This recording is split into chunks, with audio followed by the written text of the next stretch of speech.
La mise sous tension, c'est fait. Le terre peut désormais rouler à l'électrique. Pour ce faire, le pantographe présent sur chaque rame est soulevé jusqu'à contact avec la caténaire qui véhicule les 25 000 volts alternatifs alimentant constamment les trains. La liaison est minutieusement suivie.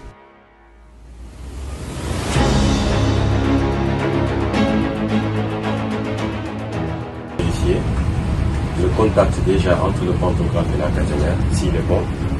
Et s'il n'y a pas de perturbation. L'opération s'inscrit dans le cadre des essais de non-résonance marche électrique à 25 000 volts des appareils. La résonance, c'est un phénomène où, quand tu as des fréquences parasites, ça augmente la puissance, de sorte que ça peut perturber ton réseau et amener des arcs électriques. Donc nous, ce qu'on va faire, c'est reproduire ces phénomènes de perturbation et voir si on a un arc ou pas. Et le but, justement, c'est de ne pas avoir d'arc électrique. Donc ça, c'est ce qu'on appelle l'éclateur.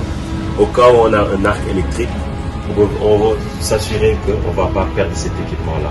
Justement, le but est de ne pas produire d'arc électrique, une libération d'énergie susceptible de perturber le réseau.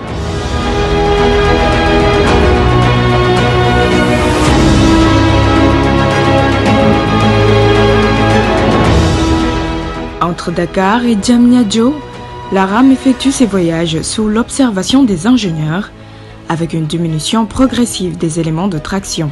On a fait un aller-retour avec 4 éléments de puissance. Là, on a fait un aller avec 3 éléments de puissance. Et on va faire un retour avec 2 éléments de puissance. Et dès que c'est bon, c'est validé, on rentre. Le train réagit bien au test. Reste à présent la friction du pantographe et de la caténaire. Le conducteur de la tension du terre oscille jusqu'à dépasser les limites. Leur contact doit être régi à l'intérieur des bandes oranges. Le but du jeu, c'est tout le temps que le contact entre caténaire et pantographe, qui se fait sur toute la ligne, ne dépasse pas ces 2 bandes bleues. La bande orange qui est là, c'est vraiment à la limite. Mais quand ça dépasse, c'est extrême. Cet essai est aussi l'occasion de vérifier la qualité du réseau électrique. Elle est ici mesurée par le multimètre de mesure et oscilloscope portatif, et les données s'affichent sur l'analyseur de réseau. Nous, dans le projet, on ne doit pas dépasser 15%. Quand on commence à atteindre 15%, c'est que c'est dangereux. On risque d'avoir des problèmes.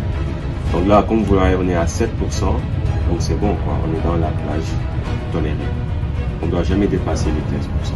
Ces tests réussis